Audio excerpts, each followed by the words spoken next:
This is a weird way of presenting this story, but I do think it's the only way of presenting this story. Is and I understand it's a contradictory way of talking about it, but it's the way in which I do feel like we should all talk about it, which is I don't care about Micah Parsons. Not that I don't care about him as a person. My care about him as a person is fairly limited. Let's just kind of be honest. We're not friends. Doesn't mean we're enemies, but I don't actually care. He's a great football player. Um, Seems to be a bright enough guy. And who am I as a head basketball coach in Division One and also a radio show host on the Doug Gottlieb Show on Fox Sports Radio? Who am I to be critical of him having a podcast? But I don't think the podcast is the best idea for him. Mostly because at his age, he still has what I would call it's not that his opinions aren't developed, but partly they're not really developed. Also, it just doesn't have like when you're in your mid-20s, there's a lot you don't know, especially when you grew up. It's not like you grew up stat nerd studying every other sport and every other thing. So when he's talking about football, he knows a lot. When he's talking about other stuff, he doesn't really know very much, and all he knows is during his lifespan, right? Which may be interesting to you, but there are so many pitfalls in talking about your team and talking about the Cowboys, especially when you're going through struggles. It may not be that smart. But this is not like a personal shot at Micah Parsons. I don't care a ton because he's going to be a Cowboy. Right? There's this, we do this dance, not just with the Cowboys. We do this dance every year. We're like, wow. He could be a free agent at the end of the year. Huh? Did we not review how the rookie contracts are structured in the NFL? And as a high first-round pick, this is year 5, where the year 5 option is a big payday, again, in comparison to the rest of the contract. And though there doesn't appear to be any contract beyond this year, the fact is that all the Cowboys have to do is slap on the franchise tag, which they will do if there's no contract agreed to at the end of the year. And he has basically one choice. That's to play for two choices. Negotiate a long-term extension with the Cowboys or play for the Cowboys as a franchise taggee, which is a big number, but it doesn't have long-term benefits for either side. And you're like, well, what would the long-term benefits for a football team be? Well, it gives them cost certainty, and it also helps them with the luxury tax, where it's not luxury tax with the salary cap, where they can't manipulate it and do some signing bonus and push some away, and that's the benefit. So it's mutually beneficial. It's mutually punitive. But the one thing I can tell you is that if the Cowboys choose to not negotiate at all with Micah Parsons for the next 3 seasons, he's a Dallas Cowboy after this year. You're like, what? Yeah. And most football fans are sitting there going like, I know this, Gottlieb. I tuned in to hear Cowherd. Cowherd's not there. He's in Chicago or Rhode Island or parts unknown that he will probably tweet about later on today. And, oh, yeah, by the way, you're telling me something I already knew. But, again, you have to reiterate it. He is under contract, and he's not a free agent at the end of the year. The Cowboys don't want him to be a free agent. There's no reason for them to want him to be a free agent. And then you factor in, it's the Dallas Cowboys. It's Cowboys. And it's. Did you guys ever get caught up in the Law and Order? And some people did a Special Victims Unit. Everybody had a Law and Order. What I loved about the Law and Orders was that it's just kind of self-contained. There's no like ongoing storyline for the most part. What I disliked about the Law and Order is at some point you kind of know who it is, and they do come up with new and clever ways in which to point out who actually done it.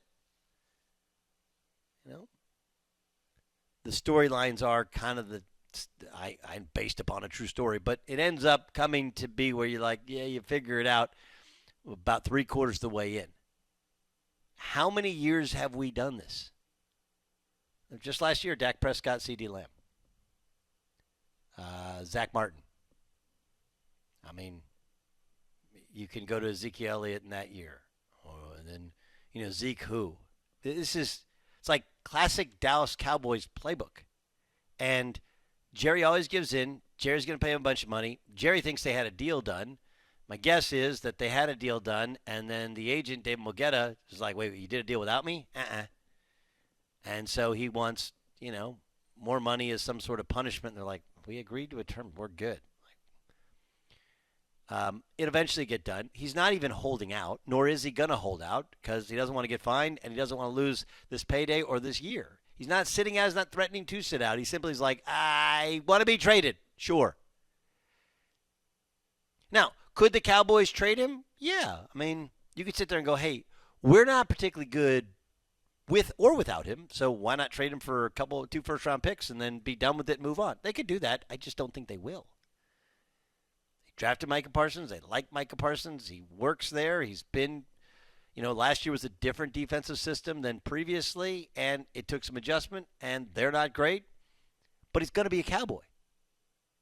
And the only reason he wouldn't be a Cowboy is if the Cowboys decided he didn't need to be a Cowboy anymore, and they're clearly not at that point. Otherwise, they wouldn't have negotiated a deal. So I have talked for 7 minutes and 3 seconds on a topic that you do feel compelled to circle back to, Dallas Cowboys, Micah Parsons, star player, and the hold-in. And the story I'm going to tell you, or my perception of it is, he's going to be a Cowboy. He's going to sign a long-term extension. And I feel like we keep getting roped into the same storyline year after year, time after time. It's tiresome, made even worse by the fact that we get this fake, he's a free agent at the end of the year when he's not. A free agent means you're free. Means your contract's up, go wherever you want. And he will not be a free agent. He could be, you call him a restricted free agent, right? Or he's under club control until otherwise. He's not a free agent. That deal, and just so you know, I don't know how many people know this, media deals are much the same. Most media deals, when you sign on with a media company, even though your contract is up, they do have right of first refusal. They can match anything, and they can keep you under contract at that price if you go somewhere else. Really. Unless they release you and allow you out of it. And a lot of people I know in the business world have that. Non-compete clauses and whatever. But for football, this is not like the NBA where your contract is up and you're done. It's not a player option. It's not a team option. I guess you could call it a team option, and a team option at franchise tag, but then you can still negotiate a long-term deal during any one of those years. But don't get it twisted. You have a tremendous player who's still not in his prime, who's under contract this year, and realistically under contract for the next 3 years after this year if the Cowboys don't want to negotiate at all. He's not holding out. He's in. He's doing I got a back injury, so he doesn't get fined. They came to some sort of agreement that then the agent lost his mind because he wasn't involved in the negotiation. Rightfully so. And by the end of, next 2 weeks, Micah Parsons will be playing for the Cowboys. It's not a nothing burger, but I've seen this movie. I know how it ends. Right? Seen this movie. I know how it ends. Here's Jerry Jones this week on the Parsons negotiations. I think the world of Micah. Like I've said, I've had had social time with Micah, which isn't always the case. But I have. He's one of the brightest people I've ever been around, and he's very, very talented.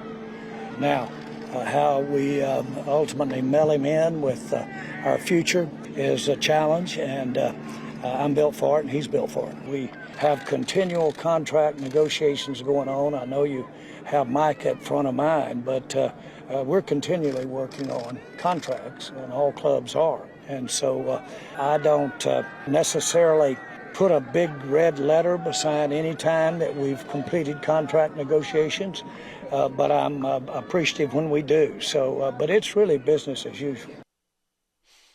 So if it's business as usual, what are we actually doing? Wise and is done.